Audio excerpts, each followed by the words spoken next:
Thank you very much. Please be seated. I am truly delighted to welcome so many impressive young Americans to the White House. This is a very exciting day. What we're doing is very important, and we're here to take historic action to defend American students and American values. They've been under siege. In a few moments, I will be signing an executive order to protect free speech on college campuses. Just the thought of it sounds good. We're grateful.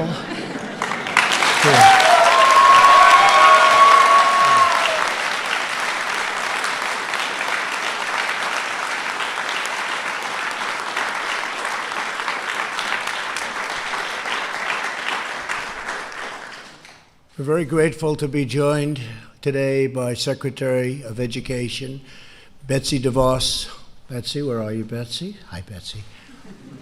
And Secretary of Health and Human Services, who's done a really great job. We have prescription drugs prices coming down, first time in 51 years. So, Alex Azar, thank you very much, Alex.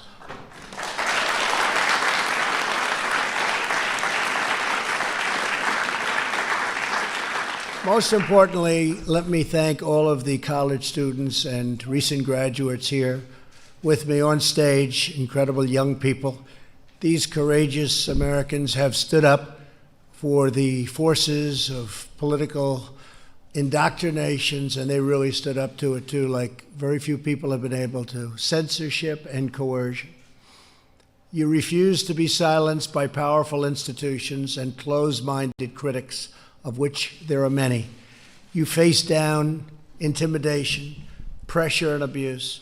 You did it because you love your country and you believe in truth, justice, and freedom. And I want to thank you all, everybody in the room, including a lot of folks in the audience, Charlie, a lot of folks. You've fought bravely for your rights, and now you have a president who is also fighting for you. I'm with you all the way, okay? All right?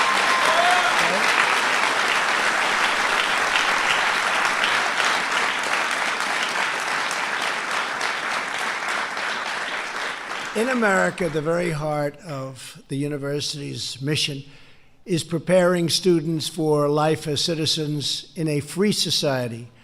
But even as universities have received billions and billions of dollars from taxpayers, many have become increasingly hostile to free speech and to the First Amendment. You see it all the time. You turn on the news and you see things that are horrible. You see people being punched hard in the face. But he didn't go down. He didn't go down.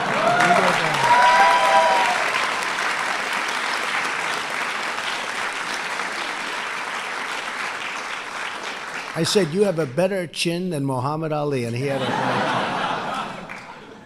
And you see the cowbell scene. You saw that horrible scene. That was a disgraceful thing at a school, at a university. Under the guise of speech codes and safe spaces and trigger warnings, these universities have tried to restrict free thought, impose total conformity, and shut down the voices of great young Americans like those here today.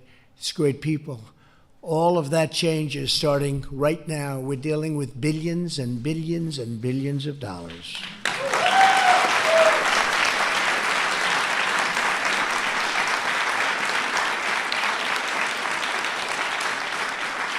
Taxpayer dollars should not subsidize anti-First Amendment institutions, and that's exactly what they are, anti-First Amendment. Universities that want taxpayer dollars should promote free speech, not silence free speech.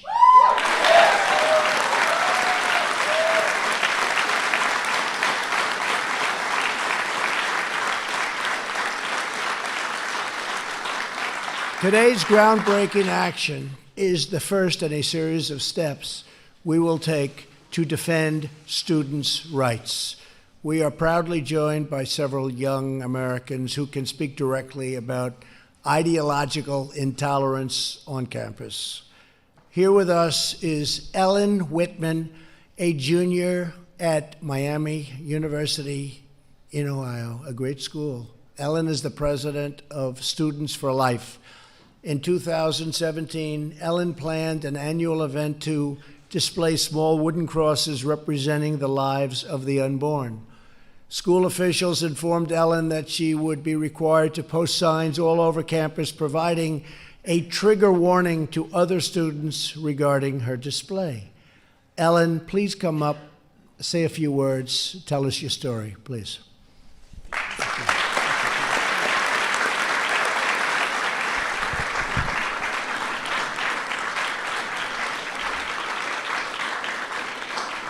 Well, thank you, Mr. President. This is a truly historic day in our country's history.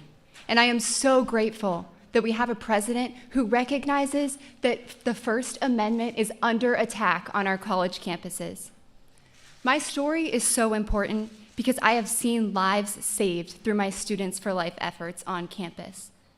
But I never imagined the hostility I would face when trying to express my beliefs. It's ridiculous that it's gotten to this point. Universities are supposed to be marketplaces of ideas. They should be encouraging free speech, not shutting it down. And speech is not free when university officials put conditions on student speech. The only permit we need to speak on campus is the First Amendment. Thank you, Mr. President.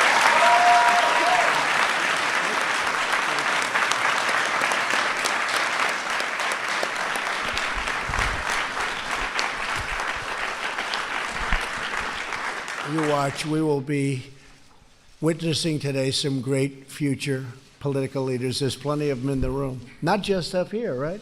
Out there too. We really appreciate it. That was beautiful. Thank you very much.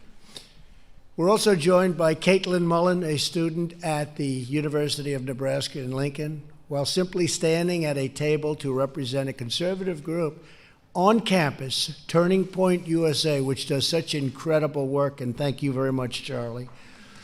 That's true. Come on, we could give him a hand.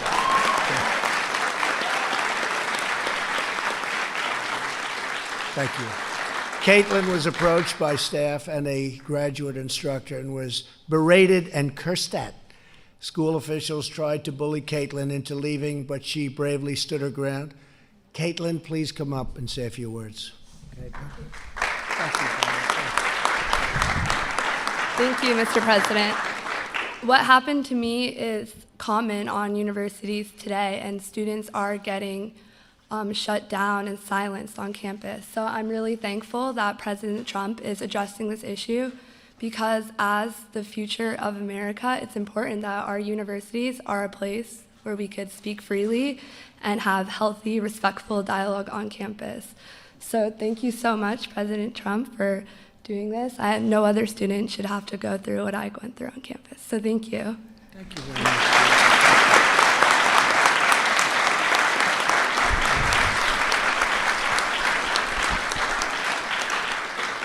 Thank you, Caitlin. Beautiful. And I have to say that, we have, in my opinion, we have more than they have. People don't realize that. You see what's going on. I just came back from Ohio. The streets were lined with people. I came back recently from Alabama where they had that horrible tornado. It was terrible. But the people were lined, as far as the eye could see, lined up with people. And we're here. This is the White House. I'm the president. We're together. And hopefully we can bring everybody together. That's really what we want to do. And they can have different views. And if they do have different views, we encourage that. But they have to let you speak. They have to let you speak. Also here with us today is Polly Olson, a student at Northeast Wisconsin Technical College. Last year, Polly was handing out homemade Valentine's Day cards with messages such as, "You are special and Jesus loves you."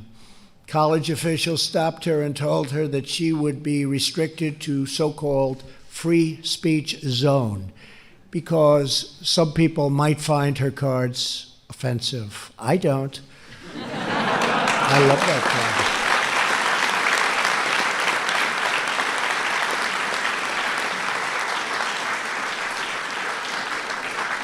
card. In fact, Polly, give me some. I'll send them around to my friends. Polly, please say a few words. Polly. Polly, thank you. So freedom of speech is near and dear to my heart. My mother told me while she was homeschooling me that I would need to know what my First Amendment rights were because someday they would be violated and I would have to stand up for them. So I'm carrying on her legacy of handing out these little valentines, encouraging people to know that they are loved and cared for. And within 15 minutes of setting foot on my campus this past year, I was told that I was soliciting and disrupting the learning environment and that it would not be tolerated and that I would have to stop handing out my valentines. And I contacted some friends of mine and they sent me to Will to have legal counsel because this wasn't the first time the school had done it to me. They had stopped me a few months after my mom died and told me that I was not allowed to do it then. So I went through months of trying to get them to change this policy that they were enforcing. And they told me that they would do it. Well, that was 5 years ago. So now it was time to take action and make them follow through with what they were telling me that they were going to do, trying to shut me up. I'm just one of many students that are out there that universities and schools are trying to shut down, sweep it under the rug, and make them be quiet. And I told them, I'm not going to be quiet this time. I'm going to talk to anyone and everyone I can about our freedom of speech in this country because it's really the core of America's freedom. And without freedom of speech, we don't have America anymore. And so I challenge America to learn to love one another as Christ did on the cross for each one of us. And that speak your differences. It's okay. We are in a country of freedom. And really, that's what's important, is to embrace the diversity that we have here because that's what made America great in the first place. And we need to carry on that legacy of protecting our freedom of speech on campuses and in our workplaces. People at work should not be afraid to express their beliefs. It's our right, it's our freedom. Thank you.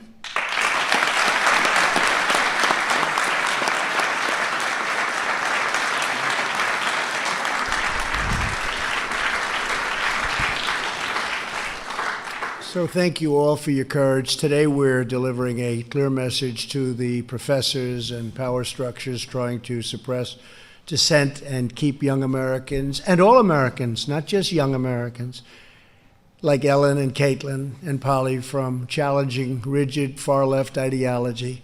People who are confident in their beliefs do not censor others. We don't want to censor others. They welcome free, fair, and open debate, and that's what we're demanding. Under the policy I am announcing today, federal agencies will use their authority under various grant-making programs to ensure that public universities cherish the First Amendment and First Amendment rights of their students or risk losing billions and billions of dollars of federal taxpayer dollars.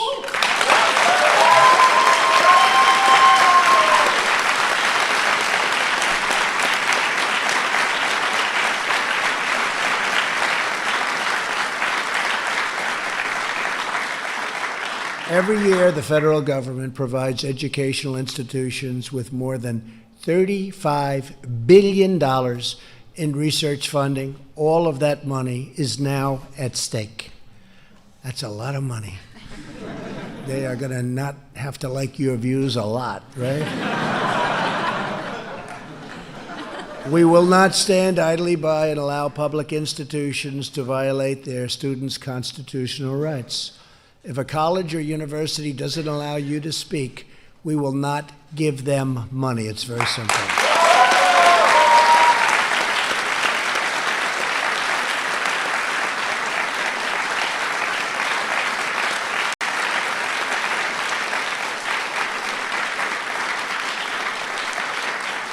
At the same time, private universities should be held to their own policies on free speech. So from now on, federal agencies will also use their grant-making authority to promote transparency for students at private schools.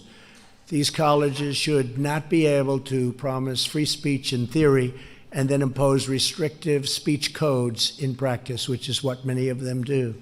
Today's action is just the beginning of our efforts to protect free speech and advance our students' rights agenda.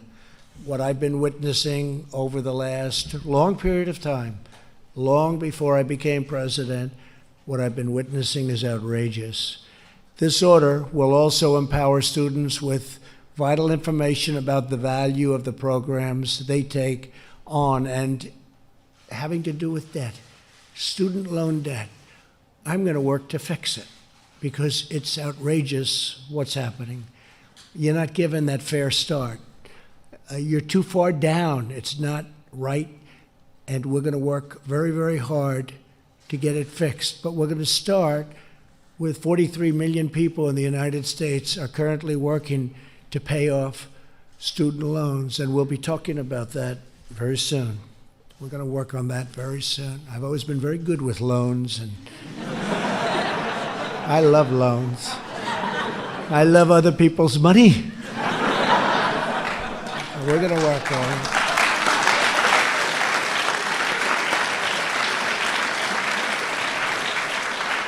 We got a lot of money with those loans, and you're going to too. You're going to do something that's going to be fair and good, but we're going to work with you very closely. The average student loan borrower owes roughly $35,000. That's a lot. And in many cases, much more than that. I've seen numbers that go over $200,000. You're behind the eight ball before you start.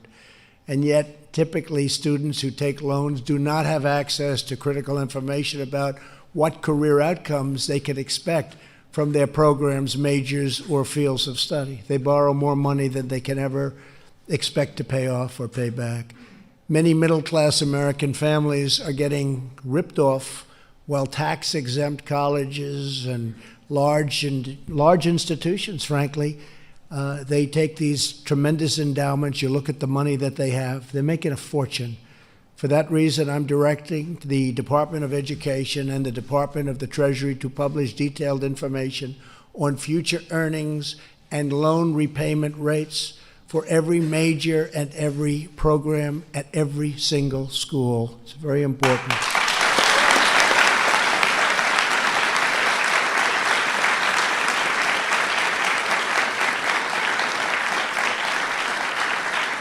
Today's order also directs the Department of Education to propose a plan that will require colleges and universities to have skin in the game by sharing a portion of the financial risk of the student loan debt. I believe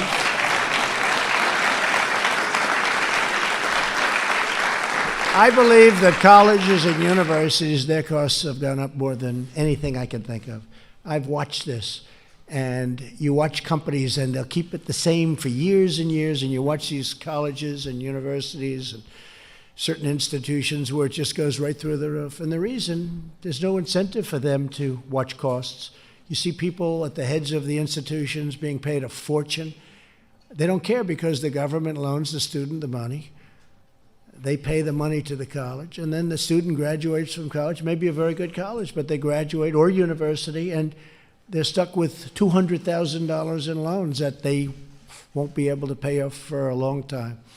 So we're going to make them have an incentive to keep their costs down. Right now, they have no incentive whatsoever. I watched this over a period of time. I figured it out very, very quickly. I'm good at that stuff, believe me. And I just see their numbers go up so rapidly because they just don't have the burden on them, and we're going to put burden on the institutions. We want them to get the best peaches, and the professors and the administrators and the heads, but the numbers are out of reality, and certainly they make it out of reality for students when you have to pay back those loans someday. With today's action and every action to come, the Trump administration will fight for America's students. We're fighting very hard, and remember what I said. We're going to give the student loans where you have way, way over $1 trillion in student loans. We're going to start looking at that very seriously and help some of those students that are just mired in debt. We know that freedom must prevail on college campuses. That freedom is to prosper in America. It's so important. And we believe that greatness must be practiced in our halls of learning. If greatness is to thrive in our halls of government and our corridors of commerce, you're going to have great lives, but I want you to get off to a great start, not a start where you're behind a barricade that just doesn't let you succeed. And we're going to make it much easier for you, this administration, and we've worked very hard on it already. We'll be having some meetings, and we'll be having some very major discussions with some of the biggest colleges and universities, and we're going to have them shoulder some of the responsibility and some of the money that's necessary for you to use in order to get your education. To every student and young American here today, don't let anyone stop you from doing what you know is right, from asking questions, from challenging the powerful, or from speaking your mind. And that's the primary reason we're here right now. You're going to speak your mind. You're going to be fair. You're going to be reasonable. You're going to do it well. And you're going to speak your mind. Never, ever quit. Never give in. And never back down. Keep standing up for your values, for your classmates, and for your country. And you can be certain that every day of my presidency, we will always support your rights and your freedoms and your future. Thank you all for being here. This is a great honor for me. I've been watching this for too long. I've been watching things that are unwatchable, and I don't like it, but we're going to do something about it. See, we like to act as opposed to just watching and saying, oh, isn't that a shame? We don't say that. We don't say that.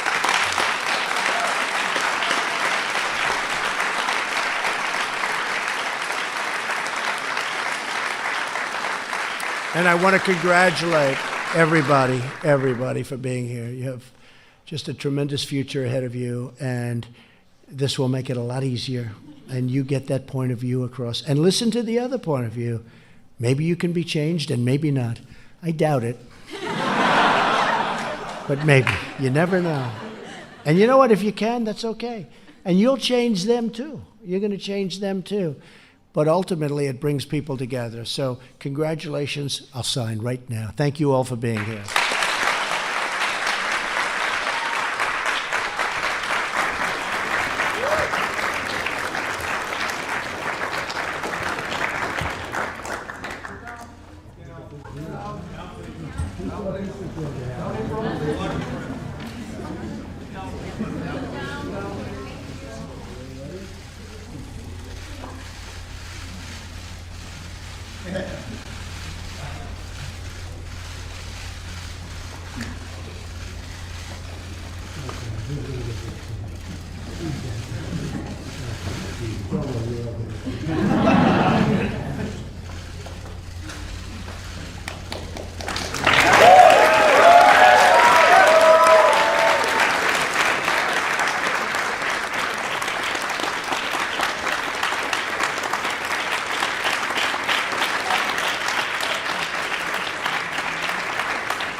Ladies and gentlemen, please remain seated as the President departs the East Room.